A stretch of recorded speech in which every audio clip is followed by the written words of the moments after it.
A Wayne County contractor taking deposits to build fences for 10 customers. Then he sent them an email and vanished. Problem solver Rob Wolchek says this guy wants you to feel sorry for him. But Rob, let me guess, you're not going to allow that to happen. Nah, this dude's got more sob stories than a picket fence has pickets. He's also got his customers' money, and they don't have their fences.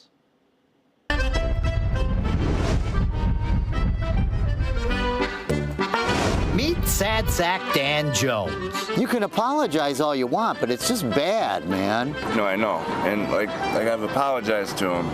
You didn't apologize to her. You bailed on her. Dan's a disaster. You want to see my bank account's negative? No, I believe you. I mean, you're a mess, Dan. See, Dan took down payments to build fences for these nice folks, but then Dan ran. I feel ripped off. I feel stung. I feel burnt. While down and out Dan wants you to feel sorry for him, don't, because Dan didn't deliver. And that's nice to say that you didn't intend to steal their money, but the bottom line is, since you haven't given them their money back, you stole their money. Meet Missy the dog.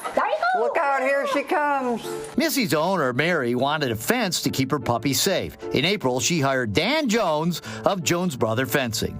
He was very, very professional, sounded like he knew what he was doing. But soon after handing over $2,400 to Dan the fence man, she got this email saying the company was shutting down. I will leave you with two options. One is that I return your deposit, or two, we install your fence with a 40% discount off the final invoice.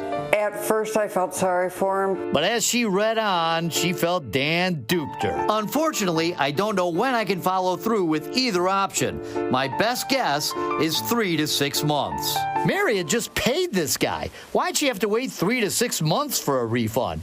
I don't know what he did with the money unless it's a scam. Al paid $1,250 down for his fence in early April. About 3 weeks later, they sent us the letter saying that they were dissolving their company. Al fired an email back. No, this is fraud.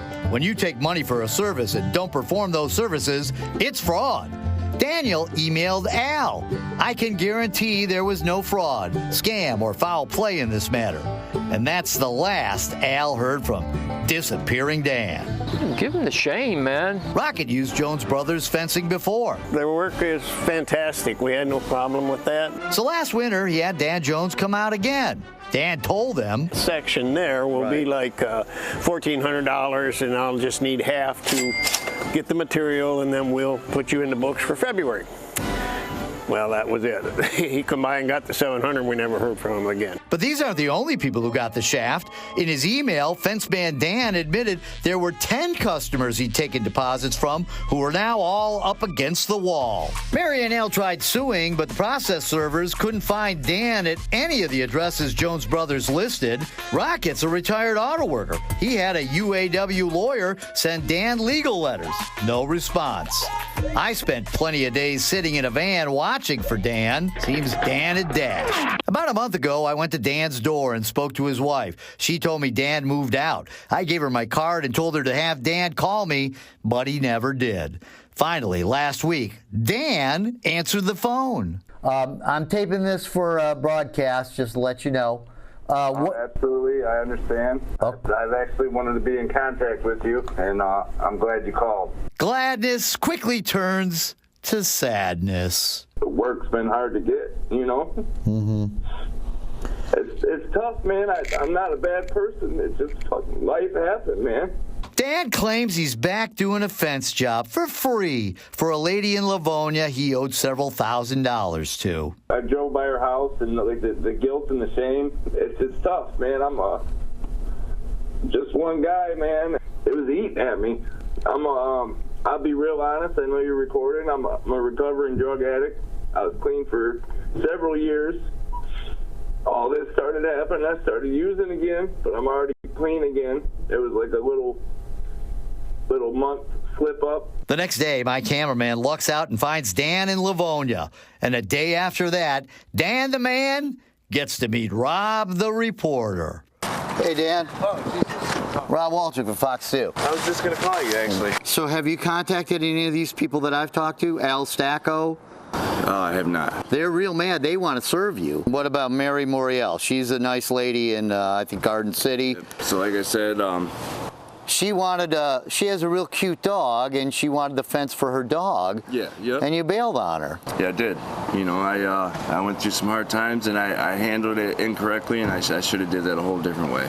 No doubt. Next, I bring up Rocket. He gave you $700. It's not a ton of money, but if somebody took $700 from me, whenever it was, February or something, right, and now it's November, I would say you stole that money. Don't you think? Yeah, so you got to think, so I've given money to a few people. So like, and then I also have kids as well, you know, and I'm not saying like they're not priority because I need to feed my kids and everything, but it's kind of been the little bit that I have, it's dispersed. It doesn't go a long way. But these people have kids too, man. Remember, Dan's wife told me he moved out. Your wife told you that I came by, right? Yes. Yep. So why didn't you call me then? We kind of weren't talking at the time. Well, if she told you I came by, you must have been talking. So I still don't know what happened to the money. So so you took that money, and then what did you do? Did you? I was finishing up other jobs. Finishing other jobs? Yeah. This isn't an excuse, right? Mm-hmm. So it took me a long time before I grew up. Yeah, I think you got a long way to go, Dan.